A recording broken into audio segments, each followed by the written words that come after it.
Welcome back. Now, with opportunistic crimes on the rise at this time of the year, holidaymakers are urged to remain vigilant, be it at home or even while out shopping. So what safety precautions should you take against criminals? Now, eNCA reporters are on the streets this morning finding out how you can protect yourself. Mawana Kezwa is in Durban and KIDGELL is in Cape Town. My colleagues join me now for that particular conversation. But I want to kickstart this one with you, Mawande, and good morning to you. I mean, we know that crime, petty crime, amongst other things, quite prevalent at this time. What are you hearing from the ground in Durban?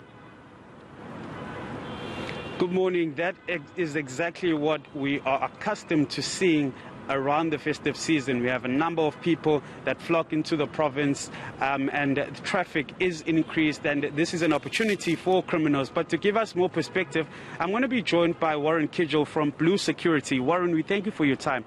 What is it that we're finding to be a common thread when it comes to safety of people within shopping malls, particularly where their money is involved?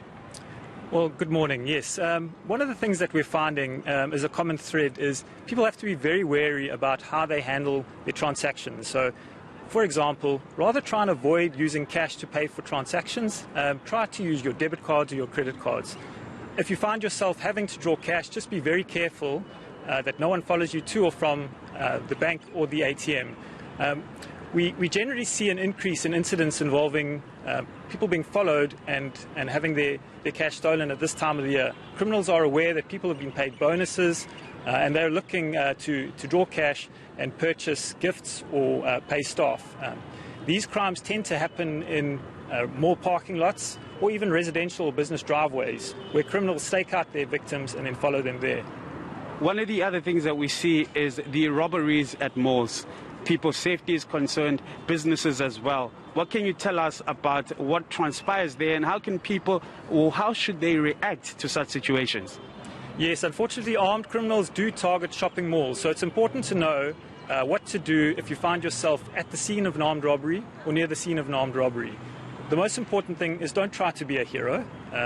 Avoid making any sudden movements towards the scene, as this can attract the attention of the criminals and involve them targeting you. Rather, look for cover behind a nearby concrete pillar or behind a nearby vehicle and try to stay calm. Also, don't scream in such a situation because that will obviously draw attention to yourself as well. I think that the most important thing to remember when you're at a scene or even at a mall is if you see anything suspicious, any suspicious vehicles or any suspicious activity happening, be sure to report that immediately to a mall security. Thank you very much. Warren KIDGELL here, just explaining what they find happening around these shopping malls and people withdrawing money at ATMs. And most importantly, he has said there, don't try and be a hero. Yeah, and I mean, that could also be equally discouraging, Mawande, given the kind of country we live in, that you may be an eyewitness, you may be a whistleblower, but also make sure that you are protected because you might be a target during this time. But let me come to KIDGELL, who is in Cape Town at this time. KIDGELL, earlier on we spoke about how children at this time are prone to abductions. Parents need to be cautious. It seems that these are just some of the precautions we need to bear in mind during this time. Certainly, in November, a report that was given by the DA's chief whip in the legislature, MARLEY, it revealed that about 125 children were reported to have been missing. And although those numbers have not increased significantly, but she did raise concerns, I suppose, that they are not decreasing either. And that is why today we're focusing on child safety at malls as well as at the beaches during the festive season. And we heard earlier from Amanda saying that although the malls do have their securities or try to get the children when they go missing from their parents, but they're also urging parents to be vigilant. And my colleague Monique did speak to one parent who raised her concerns with the safety of children at the malls. Let's take a listen to that bite.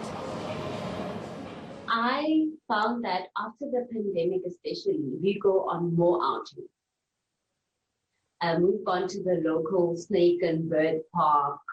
We are going to parks a lot. We go on hiking trails more than we used to before the pandemic because the kids were just sick and tired of being at home.